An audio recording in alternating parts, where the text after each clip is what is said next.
Hi friends, technologic ఇన్స్టిట్యూట్కి మీకు స్వాగతం. మీ సుదర్శన్ మాట్లాడుతున్నాను.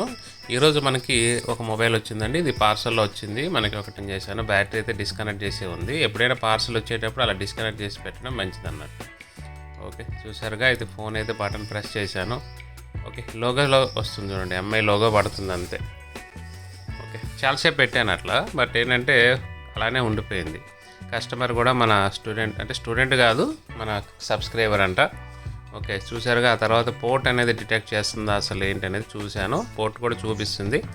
ఆ తర్వాత మొబైల్ని ఫుల్ ఫ్లాష్ చేశాను. ఫుల్ ఫ్లాష్ చేస్తే 70% తీసుకొని ఆగిపోయింది. ఓకే, అదే 2 times ట్రై చేశాను, అంటే వేరే ఫ్లాష్ ఫైల్స్ కూడా వేసి చూశాను అన్నట్టు. ఓకే, బట్ ఏంటంటే యాక్సెప్ట్ చేయట్లేదు. ఇంకా ఫైనల్గా దీనిలో ఈఎంఎంసీ కంప్లైంట్ ఉన్నదని ఐడెంటి కంప్లీట్ అయిపోయినాయి. అట్లనే మనకి చూడండి, eMMC health report very bad అని పడుతుంది మనకి. అది మీకు కనిపిస్తుంది. ఓకే, జాగ్రత్తగా పర్ఫెక్ట్గా మనకు ఐడియా ఉన్నప్పుడు మాత్రమే ఈజీ జెడ్ బాక్స్కి వెళ్ళండి. ఓకే, ఏమైనా గైడ్ కోసం అయితే నాకు కాల్ చేయొచ్చు, నేను చేయగలరు. ఆ ట్రిక్స్ కూడా చెప్తాము ఎలా చేయాలి ఏంటి అనేది. 1 టైంలో మనకు రివాల్వింగ్ అయిపోతుంది. ఏంటంటే ఐసీ వేసేటప్పుడు ఖచ్చితంగా మనం కింద ఒక టిష్యూ పేపర్ పెట్టుకోవాలి.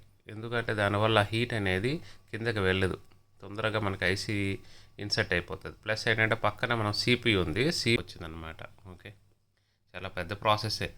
బట్ ఏంటంటే ఇట్లాంటివన్నీ కూడా మనకి నేమ్ రావడం కోసమే చేయాలి తప్ప దీనిలో అమౌంట్ గ్యాదర్ చేసేస్తాము, దీనిలో ఇదైతే మనకి అది కుదరదు. బట్ ఏంటంటే మనకి మన మొబైల్ మన షాప్లో మనం పర్ఫెక్ట్గా డెడ్ ఫోన్ ఏ కండిషన్లో ఉన్నా కూడా చేయగలమని చూపించుకోవడానికి. అంటే దానివల్ల కస్టమర్ ఒక ఇంప్రెషన్ పెరుగుతుంది మన మీద. అంతే తప్ప ఇలాంటివన్నీ కూడా డబ్బుల కోసం చేయకూడదు, పేరు కోసం మాత్రమే చేయాలి. నా ఒపీనియన్ అది. ఇక డిపెండ్స్, ఎందుకంటే టైం బాగా పడుతుంది. అంత టైంలో మనం వేరే ఫోన్స్ కూడా ఎన్నో చేసేయచ్చు, ఒక సిపియు రివాల్వ్ చూసి కూడా వేసేయచ్చు. కాబట్టి టైం ఎక్కువ పడుతుంది. బట్ దాని గురించి అయితే ఓపిక పట్టాలి ఇట్లాంటి మొబైల్స్ వచ్చేటప్పుడు. తప్పదు కాదు, ఎందుకంటే మనం అన్ని ఫోన్లు ఒకేలాగా ఉంటాయి, అన్నీ ఒకేలాగా చేయలేము. కాబట్టి డిఫరెంట్ కండిషన్స్లో వస్తూ ఉంటాయి. ఇట్లాంటి ఫోన్స్లో కొన్ని ఫోన్స్ ఈజీగా అయిపోతాయి, షార్ట్ కండిషన్ ఉన్నా కూడా, లేకపోతే పవర్ కండిషన్లో ఉన్నప్పుడు ఇట్లా ఈజీగా అయిపోతాయి. Short condition, half short, full short. Okay, ఇట్లాంటివన్నీ ఇప్పుడు చూసారు కదా. ఫోన్ అయితే ఆన్ అయిపోయింది. ఒకసారి చెక్ చేసుకుంటున్నాను కంప్లీట్గా ఎట్లా ఉంది అసలు, కండిషన్ ఏంటి. All okay. ఎందుకంటే మనం అన్నీ చెక్ చేసుకోవాలి, మళ్ళీ కస్టమర్కి ఇచ్చేటప్పుడు చూసుకోవాలి ఫోన్ ఎలా ఉంది ఏంటి. ఎందుకంటే ఒకసారి ఆన్ అయినా కూడా స్లోగా ఉంటుంది. ఇప్పుడైతే ఓకే, కండిషన్ ఓకే. ఇక్కడైనా డిస్టర్బ్ చేయలేదు, సీల్ కూడా తీయలేదు, పక్కనే ఈజీగా వచ్చేసింది కాబట్టి డిస్టర్బ్ చేయలేదు, కాబట్టి నో ఇష్యూ. ఓకే, చూసారుగా ఫోన్ ఆన్